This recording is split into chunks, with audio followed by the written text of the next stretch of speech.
Oui, merci beaucoup. Je crois que j'ai beaucoup de chance de parler derrière Gustave parce qu'il a posé énormément déjà d'éléments qui vont m'aider peut-être à être plus court, mais j'en suis pas sûr. Enfin, je m'en vais faire mon possible. Euh, la déclaration sur le droit au développement a été adoptée en fait le 2 décembre 1986, et donc il y a 21 ans et non pas 20 ans.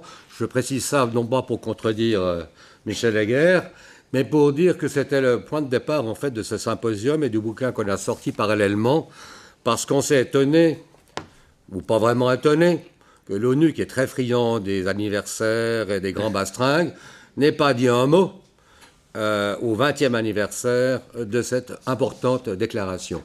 Déclaration qui a été adoptée par 146 États sur 159, avec 8 abstentions, je vais vous les dire. Le Danemark, la Finlande, la République fédérale d'Allemagne, donc l'Allemagne n'était pas encore réunifiée, l'Islande, Israël, Japon, Suède et Royaume-Uni. Et avec une seule opposition, d'ailleurs, qu'on rencontre fréquemment sur ces questions-là dans tout le débat onusien pendant, et encore maintenant, celle des États-Unis. Et 4 non-votants, de ceux-là, à part l'Afrique du Sud, ce sont plutôt des petits pays, de ceux-là a par contre soutenu la résolution qui accompagnait par la suite l'adoption de cette déclaration. Si on regarde et si on admet, évidemment c'est très discutable, que les gouvernements représentent les peuples, en l'occurrence, les 146 États, ça représente à peu près 90%, peut-être un peu plus, de la population mondiale, et la seule voix contre représentait moins de 5% de la population mondiale. Une déclaration dans le langage onusien, c'est quand même un texte important. Elle n'a pas une valeur contraignante du droit positif, mais elle est particulièrement solennelle. Et quand les États utilisent cette terminologie de déclaration, c'est bien dans l'intention que ça fasse partie par la suite du droit positif, parce qu'elle est mise en œuvre réellement par beaucoup d'États et qu'elle s'instaure dans le droit positif. On a donné une petite définition là, dans ce bouquin à la page 156, comme j'accélère, je ne m'en vais pas la citer. Et en même temps, elle a beaucoup de fondements juridiques, tels que la Charte des Nations Unies, la Déclaration universelle sur les droits de l'homme, les pactes internationaux sur les droits de l'homme de 66, etc., etc. C'est-à-dire, elle n'est pas sortie de néant. Elle est véritablement, en fait, une prolongation, un programme mettant en œuvre les fondements même de la Charte des Nations Unies. Si les pays du Sud, fraîchement décolonisés, le mouvement des alignés en particulier, avec l'appui des pays socialistes, ont choisi le terrain de l'ONU, c'est parce que c'était le terrain privilégié pour eux, où ils arrivent en nombre, pour faire valoir leur poids politique.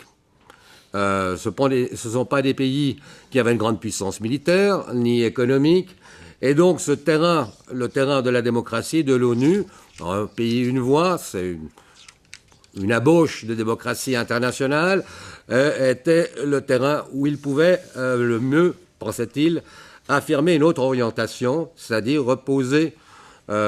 tenter de reposer l'organisation du monde sur de nouvelles bases, un changement radical par rapport au monde hérité du colonialisme, de l'impérialisme, de siècles de colonisme et d'impérialisme. Ce qu'il y a d'intéressant, je crois que la première idée, Gustave l'a déjà souligné, d'ailleurs il a dit beaucoup de choses sur lesquelles je vais y revenir, c'est que cette pensée, la pensée du droit au développement, part du général, part du global, part de l'intérêt général de l'ensemble des populations mondiales, sur une base d'égalité, d'équité, de justice, de non-discrimination. En fait, en même temps, on peut dire, elle pense globalisation, mais dans un sens complètement opposé à la globalisation néolibérale. La globalisation néolibérale, c'est considérer le monde comme un terrain d'expansion pour les multinationales, où les meilleurs l'emportent, les plus forts l'emportent, en écrasant les autres, concurrence, compétition, etc., etc. Au contraire, là, la réflexion de base est de partir de l'intérêt de tous et de toutes, de tous les peuples, de tous les individus, sur une base d'égalité, de chercher à améliorer le bien-être de toutes et tous sans discrimination, d'implanter, de développer l'ensemble des droits humains, y compris donc les droits économiques, sociaux, culturels, mais aussi les droits civils et politiques, le droit au développement devenant un droit qui les coiffe un peu tous, mais qui ne peut pas se réaliser sans la réalisation de l'ensemble de ces droits. Voilà l'idée. Donc l'objectif qui est posé est un objectif largement généreux et qui est véritablement en opposition, on ne peut pas le dire autrement, en opposition avec les politiques qui sont mises en œuvre en réalité, et notamment depuis une vingtaine ou une trentaine d'années. Évidemment que tout cela, et je crois que je ne vais pas développer là-dessus, présuppose des principes fondamentaux qui sont les principes fondateurs de l'ONU, mais qui ont été fortement réavivés et affirmés par les pays du Sud au moment de la décolonisation et de leur entrée dans l'ONU. C'est le droit des peuples à disposer d'eux-mêmes, c'est l'égalité de droit de toutes les nations et de tous les États, c'est la souveraineté des nations sur leurs richesses et leurs ressources naturelles, etc. C'est des fondements qui sont dans toute la démarche des pays du Sud, du mouvement non aligné pendant 30 ans de lutte et de pions posés au sein de l'ONU à travers de nouvelles déclarations, de nouvelles chartes, etc. C'est la démarche d'enfoncer ces points très fortement et de renforcer cette démarche de déclaration en déclaration.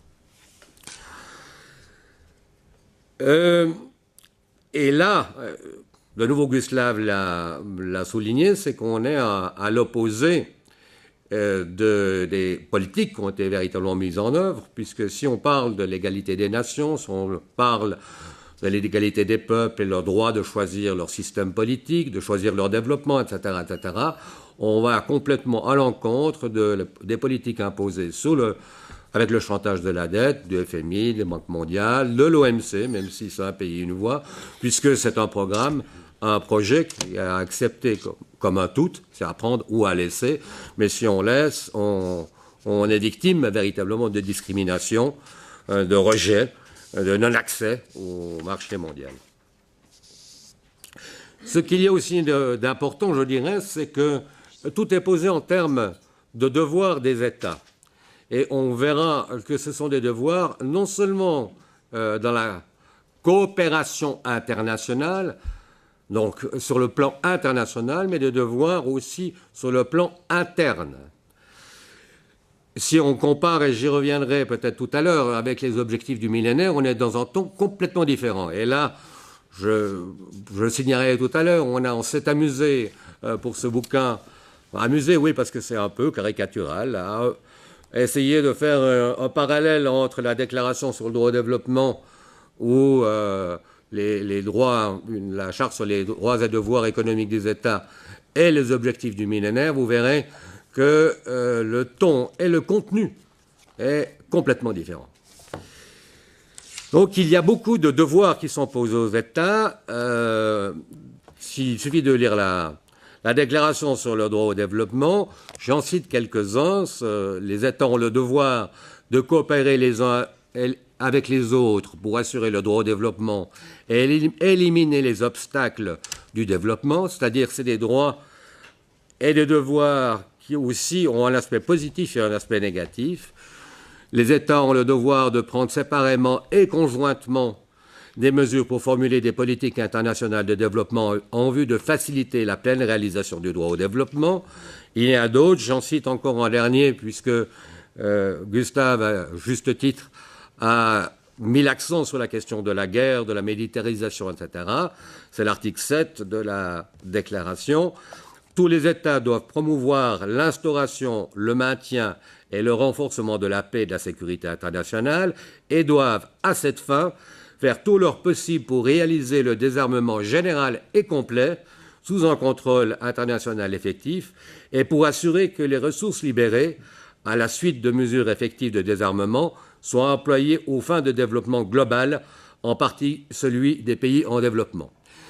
Et j'insiste quand même sur ce point, c'est-à-dire qu'il y a toujours une insistance, effectivement, dans toutes les mesures, sur la situation qui a été faite aux pays en développement. Mais c'est jamais contre les pays dits développés. C'est simplement prendre la dimension de l'histoire et du développement inégal, qui perdure.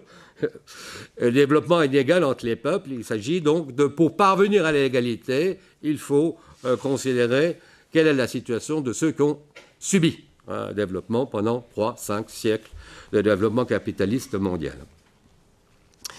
En même temps, quand il est posé ces droits et devoirs des États internationaux, il y a posé fortement la souveraineté nationale, mais aussi la souveraineté populaire. Ces concepts ne sont pas les mêmes, mais on reviendra là-dessus. La souveraineté nationale, entre autres, par exemple, et en particulier sur les richesses naturelles. Gustave l'a bien souligné, avec la carte des guerres et du pétrole, on voit que l'importance de cela. Je prendrai l'exemple de la Charte des droits et devoirs économiques des États, qui est un document qui a été adopté de nouveau à une écrasante majorité par les Nations Unies une douzaine d'années avant, en 1974, puisque tu es à côté de moi, je ne vais pas dire 74, et qui a été également, avec l'opposition des États-Unis, et j'ai vu beaucoup d'articles de juristes américains qui mitraillaient contre cette charte des droits et devoirs économiques des États, qui a effectivement provoqué beaucoup de débats, parce que c'est un document qui est de nouveau dans un tiroir dont on ne parle plus, mais qui est d'une très grande puissance, dont on a reproduit, parce que c'est un long document, quelques passages ici. Alors, sur la question justement de l'environnement, quand on parle aujourd'hui d'effet de serre, de la fin du pétrole proche, etc., cette charte, à son chapitre 3 et l'article 30, dit ceci.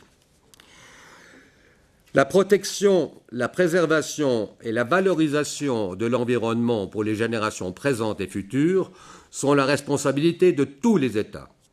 Tous les États s'efforceront d'arrêter leur propre politique en matière d'environnement et de développement conformément à cette responsabilité.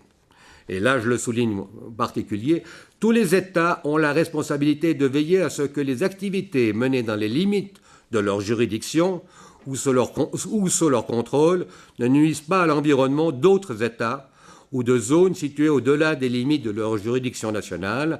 Tous les États devraient coopérer à la mise au point de normes et d'une réglementation internationale en matière d'environnement. Si l'on pense aux affirmations, par exemple, de Bush en disant il n'est pas de question de remettre en cause le système de vie ou le mode de vie, quelle était sa phrase exacte, je ne sais plus, américain. Si on pense aussi ces affirmations en disant les intérêts des États-Unis priment sur les intérêts de n'importe quelle autre nation. On voit très bien, et si on pense aussi effectivement aux zones, à la convergence des zones de conflit et des zones de pétrole, on voit très bien le caractère fondamental de cette affirmation, encore une fois adoptée à l'époque par une très grande majorité d'États de manière solennelle, en votant nommément, etc., etc. Un autre élément qui est important, c'est la primauté des droits humains sur l'ensemble du droit international. Et cette primauté a été acceptée encore quelques années après à la conférence mondiale sur les droits de l'homme de Vienne en 1993 par qu'est-ce que ça figure où exactement? Je ne me souviens plus.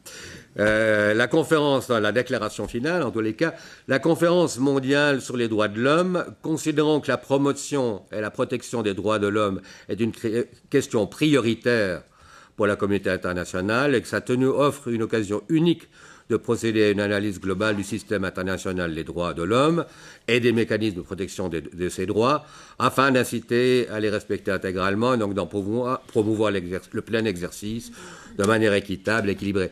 C'est-à-dire la question de la primauté. Et la question de la primauté par rapport aux droits des affaires, par rapport aux droits commerciaux, qui constituent la manière, finalement, où est bétonnée la domination des multinationales, bétonner la domination du capital financier est une chose importante. On voit que là encore, disons, vraiment du bout des lèvres, en 93, parce que c'est la fin d'un mouvement, c'est plus que la fin. Il en reste quelques éléments qui peuvent encore s'affirmer, parce qu'il y a une logique propre, disons, des droits humains, quelques éléments qui peuvent s'affirmer dans les conférences internationales. On voit que cette importance d'affirmer la primauté des droits humains est très grande. Alors que l'argument des droits humains est un argument qui est utilisé à tout bout de champ pour justifier, au contraire, alors un interventionnisme, y compris militaire, y compris économique, y compris politique, pour faire des campagnes médiatiques qui visent évidemment à tour de rôle, pas à tour de rôle. Si on a les besoins de la géostratégie et des implantations stratégiques, tel ou tel régime, telle ou telle région du monde. 15 minutes. Bien, alors on va... Bon, je m'en vais sauter un petit peu tout cela. Un des points centraux de cette déclaration, que je vous incite véritablement à lire et étudier, peut-être avec l'appui de l'autre bouquin, je fais un peu de pub, bon, c'est pas quand même pour rien qu'on fait les bouquins, c'est que dans la conception du développement, telle qu'elle est mise en avant par la déclaration, l'être humain et collectivement les peuples doivent être le centre du développement. Et ils doivent être le sujet actif du développement, et la mesure même du développement. Et l'être humain dans toutes ses dimensions. Et il doit en être aussi, à terme, dans des conditions égalitaires et de justice et d'équité, les bénéficiaires. Ça, c'est en rupture aussi, ou c'est à l'opposé de la conception même, justement, où développement est posé comme synonyme de croissance. Et on oublie complètement les êtres humains et l'égalité, etc., dans toute cette équation. Ça a beaucoup de conséquences, finalement, de poser l'être humain comme centre du développement, parce que, justement, le développement est dès lors conçu comme devant être un objet aussi d'une critique, d'une réflexion, et d'une réflexion démocratique. Quel développement, pour qui, dans quelles conditions, dans quelle perspective, en prenant en compte l'environnement, etc. Et donc, ça veut dire qu'il y a tout un débat, finalement, qu'on n'évoquera peut-être pas aujourd'hui, mais sur la critique du concept de développement, partant sur la critique de croissance-décroissance, qui sonne un peu à faux, parce qu'il y a déjà dans ce texte-là, je dirais, en tout cas en filigrane, un concept de développement qui n'est pas confondu avec l'idée d'une croissance infinie, une croissance qui mordrait, porterait une empreinte écologique fatale à l'avenir de l'humanité. D'ailleurs, et comme ça je tiendrai les 5 minutes, d'ailleurs, il est frappant que dans ce texte, le mot croissance, c'est un texte qui fait 3-4 pages, enfin ça dépend des versions, sur papier A4 c'est 3 pages, 1834 mots, je les ai comptés parce que c'est facile avec un Word, ou avec OpenOffice. On travaille avec OpenOffice. Hein. C'est une vieille habitude de langage, excusez-moi. 1834 mots, eh bien, le mot croissance ne figure nulle part. Le mot ou l'expression, le mot développement figure 48 fois. Bon, ça, c'est normal dans un type de texte qui parle du droit au développement, mais enfin, c'est quand même beaucoup sur 3 pages à 4. Mais l'expression développement économique ne figure que 3 fois, et encore, elle est toujours développement économique, social et culturel. Chaque fois, les éléments sont associés.